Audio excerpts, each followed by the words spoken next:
आज अजीत डोभाल जी ने वो स्टेप उठाया जो अभी तक उठाना शुरू नहीं किया था इंडियन गवर्नमेंट ने। इनकी जितनी प्रॉपर्टीज थी उसके साथ साथ पंजाब में जो रैपिड फायर राउंड हो रहे हैं ना, इनके रिलेटिव्स, इनके चाचा, मामा, भांजा, ताऊ, नाना, जितने भी थे, सबको वाइंड अप किया जा रहा है। निज्जर जो था, निज्जर जो कि मारा गया, ठीक है, उस निज्जर को अमेरिका ने नो फ्लाई लिस्ट पे लगा रखा था अपने कंट्री में। वाकई में इंडिया इतना ज्यादा स्ट्रांग हो गया, इंडिया के रिलेशन किसी के साथ खराब हो तो उस कंट्री के साथ कोई रिलेशन नहीं रखना चाहता। अगर कोई किसी कंट्री का दोस्त इंडिया बन जाए तो फिर पूरी दुनिया उसके साथ रिलेशन क्यों रखना चाहती है। नो फ्लाई लिस्ट अमेरिका की लीक हो गई।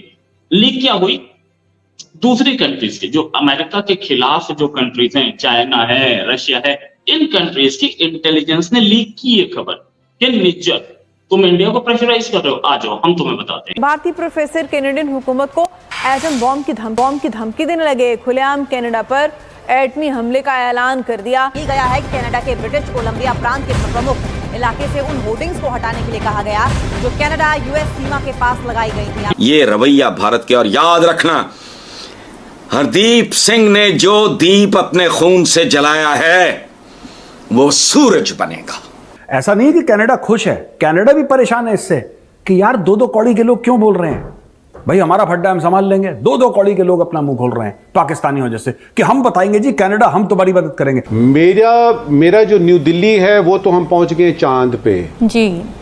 एससीओ भी हमने की है, फिर ब्रिक्स में हम बड़े सॉलिड किस्म के मेंबर हैं, और कुछ नहीं तो G20 की एक रोटेटरी मीटिंग हमने की है। अब तो हद हो गई, जबकि पन्नू ने यह कह दिया कि अगर आप सिख नहीं हैं, रिलीजियंस आपका हिंदू, प्रैक्टिसिंग हिंदू हैं, तो आपको कनाडा में रहने का कोई हक नहीं है। अब कनाडा छोड़ के चले जाइए या अपना रिलीजन बदल दीजिए। भारत के भारी दबाव के बाद आखिरकार कनाडा सरकार एक्शन पर मजबूर हो गई है। आपको बताएं कि खालिस्तान समर्थकों पर एक्शन की शुरुआत कर दी गई है। कनाडा प्रशासन ने खालिस्तानियों को बैनर हटाने को कहा है। Now these gurdwaras have also been asked not to use the loudspeakers for any radical announcements. Canada की पोलिंग आई है, 20% से नीचे चली गई है ट्रूडो की रेटिंग। जनवरी या फरवरी ट्रूडो की सरकार जाने वाली है और जिंदगी में दोबारा कभी प्राइम मिनिस्टर नहीं बन पाएगा। अमेरिका अब ये सोच रहा है कि हम कहां सिर छुपाएं, और कनाडा अब ये सोच रहा है कि क्या गलती हो गई। नमस्कार दोस्तों, जैसा आपको मालूम होगा खालिस्तानियों के सपोर्ट के चक्कर में इंडिया और कनाडा के बीच में काफी ज्यादा विवाद चल रहा है। इसी बीच भारत के national security adviser Ajit Doval ने अमेरिका को कड़ी चेतावनी दे दी। अमेरिका को चेतावनी इसलिए दी गई क्योंकि गुरुपंत सिंह पन्नू, जो कि खालिस्तानियों का लीडर है, वो अमेरिका में खुलेआम घूम रहा है और वो इंडिया को धमकी देता रहता है। भारत ने अमेरिका को यह चेतावनी दी है कि खालिस्तानी टेररिस्टों को पनाह देना बंद करे, नहीं तो ठीक नहीं होगा। वहीं दूसरी तरफ चीन और रशिया ने इंडिया का साथ देते हुए एक CIA की रिपोर्ट को वायरल कर दिया, जिसमें अमेरिका का साफ दिख रहा है कि अमेरिका खालिस्तानियों का सपोर्ट कर रहा है। तो चलिए दोस्तों, इस पर पाकिस्तानी मीडिया का रिएक्शन देखते हैं, और अगर आपको यह वीडियो अच्छा लगे तो प्लीज चैनल को सब्सक्राइब जरूर करें। एक खबर और जो सामने आ रही है वो ये, उसके डॉक्यूमेंट सामने हैं। निज्जर जो था, निज्जर जो कि मारा गया, ठीक है, उस निज्जर को अमेरिका ने नो फ्लाई लिस्ट पे लगा रखा था अपने कंट्री में। कोई रीजन रहा होगा ना। नो फ्लाई लिस्ट अमेरिका की लीक हो गई। लीक क्या हुई? दूसरी कंट्रीज की, जो अमेरिका के खिलाफ जो कंट्रीज हैं, चाइना है, रशिया है, इन कंट्रीज की इंटेलिजेंस ने लीक की ये खबर कि निज्जर तुम इंडिया को प्रेशराइज कर रहे हो, आ जाओ हम तुम्हें बताते हैं। इनकी इंटेलिजेंस भी तो काम करती है ना। इनकी इंटेलिजेंस ने खबरें लीक करनी शुरू की कि वो निज्जर था, वो अमेरिका की नो फ्लाई लिस्ट में क्यों था। अच्छा, इनकी तो नजर रहती है ना एक दूसरे के ऊपर, तो नो फ्लाई लिस्ट पे भी नजर रहती है कि हमारे कितने आदमी को नो फ्लाई में डाला, हमारे कितने लोगों को, हमारे कितने स्पाइस हैं वहां पे, उनमें से किस किस को नो फ्लाई में डाल दिया गया। वो उसमें निज्जर दिख गया है। और निज्जर क्यों नो फ्लाई में था, ये कोई बताने के मूड में नहीं है। अमेरिका भी बताने के मूड में, क्योंकि अमेरिका को पता है कि अब हमारी गोटी फंस चुकी है। जो आदमी जिस, और निज्जर की इतनी सारी फोटोग्राफ्स आ गई, निज्जर की पूरी डिटेल्स आ गई। निज्जर पाकिस्तान गया था, वहां से ट्रेनिंग लेके आया था, उसकी फोटो आ गई AK-47 के साथ। इससे ज्यादा और कोई प्रूफ चाहिए कि वो आतंकवादी था? अमेरिका अब ये सोच रहा है कि हम कहां सिर छुपाएं, और कनाडा अब ये सोच रहा है कि क्या गलती हो गई। Indian Parliament sent clear message to Canada over not taking action against anti-Indians. इस पर आपकी क्या राय है? एंटी इंडिया एलिमेंट्स, और ये कुछ भी नहीं है जो गवर्नमेंट ने बोल दिया। MEA के स्पोक्स पर्सन ने कह दिया कि Canada is a safe haven for terrorist. सबसे बड़ी बयान अगर इंडिया से कोई आया है अब तक, सबसे बड़ा बयान MEA के स्पोक्स पर्सन अरिंदम बागची ने दिया है कि Canada is a safe haven for terrorist. तो इससे बड़ा बयान और क्या हो सकता है। और बस कनाडा की बेइज्जती उसको पूरी दुनिया में जोकर कह रहे हैं, ठीक है। उसके अलावा अमेरिका उसके साथ नहीं है। यूएन में उसकी फॉरेन मिनिस्टर गई, किसी ने उसको कास्ट नहीं डाली। एस जयशंकर भी यूएन में ही मौजूद है, वो क्वाड की मीटिंग कर रहे हैं, वो G4 की कर रहे हैं, वो L4 की कर रहे हैं, वो I2U2 की मीटिंगें कर रहे हैं। कनाडा का तो कुछ भी नजर नहीं आ रहा।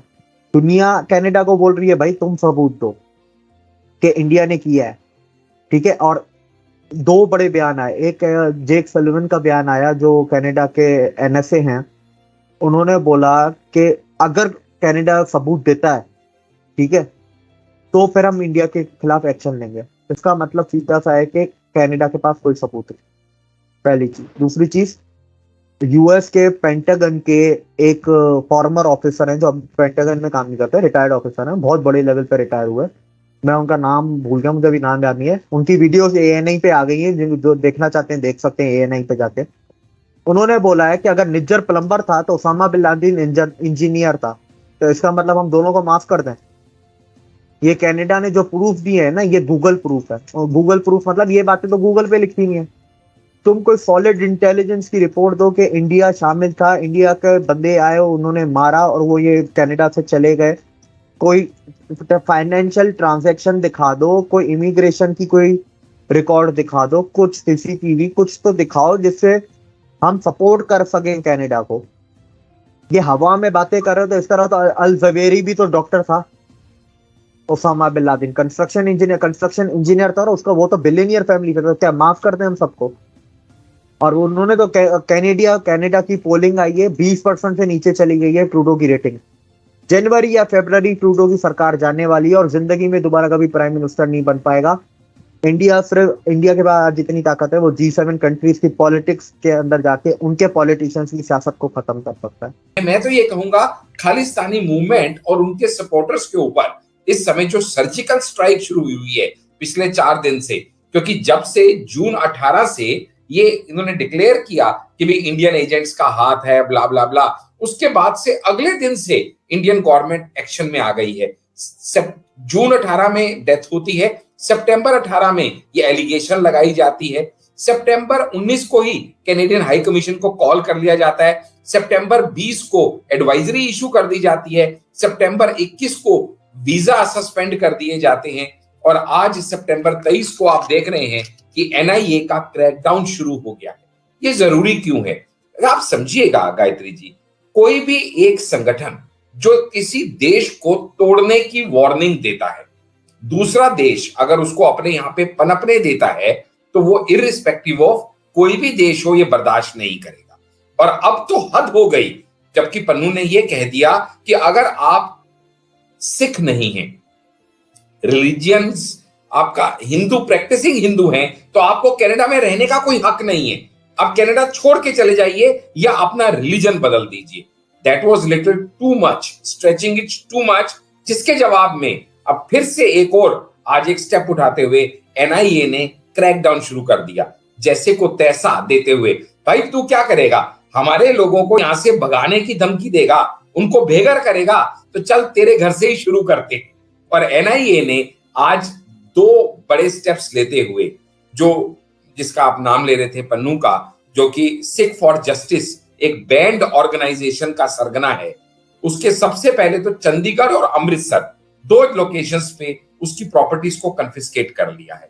कन्फिस्केट करने का मतलब बहुत सिंपली लीगली होता है कि वो property now henceforth does not belong to Pannu, it belongs to the government of the state government।